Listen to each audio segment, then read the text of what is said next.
Good morning, everyone.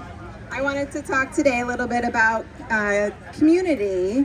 And I thought we could start maybe by anyone who's listening to just kind of look around. Look to your left, look to your right, and just noticing that that community is exactly what we're doing here today.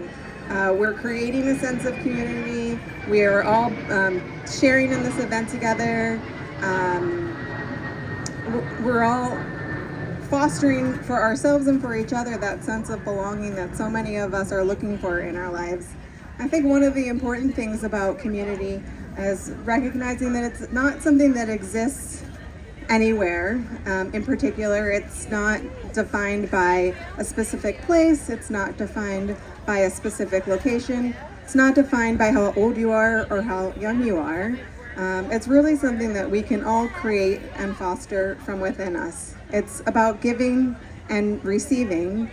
It's about creating spaces where people feel safe to come and participate just kind of as themselves, exactly how they are. I wanted to share a little story from the pandemic, from my own life, thinking about just some of the isolation that I felt when the entire world shut down. And even though I was home, I felt lucky in some ways, being a mother of four. Even in lockdown, my world was very busy. I was around a lot of people. But I very quickly learned some important lessons. My kids were pretty little at the time, and one of the things that really struck me was no matter how much I loved them, I could never replace their peer, their community. I could never play with my 5-year-old the same way other 5-year-olds play with him. And I couldn't love him enough to make up for that absence in his life. So that was very isolating for me, and I think something that a lot of kids struggled with as well.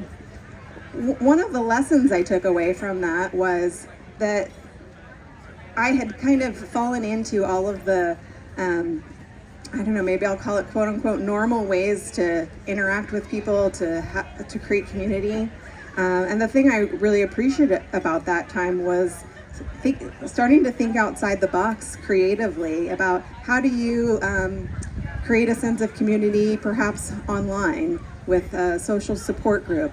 How do you, whether it's with a group like Miles for Migraine, whether it's a social support group of other moms or other dads, or whatever areas that you belong to in your community. And I think we have the chance, even now, the pandemic's over, we're all spending time together. I don't think we have to go back to exactly how things were. I like that we've got this hybrid model where we can create community for ourselves in person, we can create community online, we can create community through shout outs, through posters, we can create community through going to a race and saying, this is who I'm walking for today. And I really appreciate how much, I'm the psychologist at Jefferson. I really appreciate all of the free programming that Miles for Migraine has. It makes my job a lot easier to do, to be able to say to patients that these things are available. They have support groups, they've got educational events, they've got things for teens, they've got things for parents. Miles for Migraine offers opportunities. Even I think there's a men's group. There's just so many tremendous things. I've got on my wall a list of all the QR codes. There's so many of them, they barely fit onto one page, to be able to recommend to patients to find your community, give to your community, receive from your community. And again, I just wanted to end by saying, once again, thinking about what community is to you, what it means to you, and just looking around again to your left and your right, and knowing that you've got community today, and even when you leave this race today, you're going to bring that community home with you, and it will still be there for you when you need it.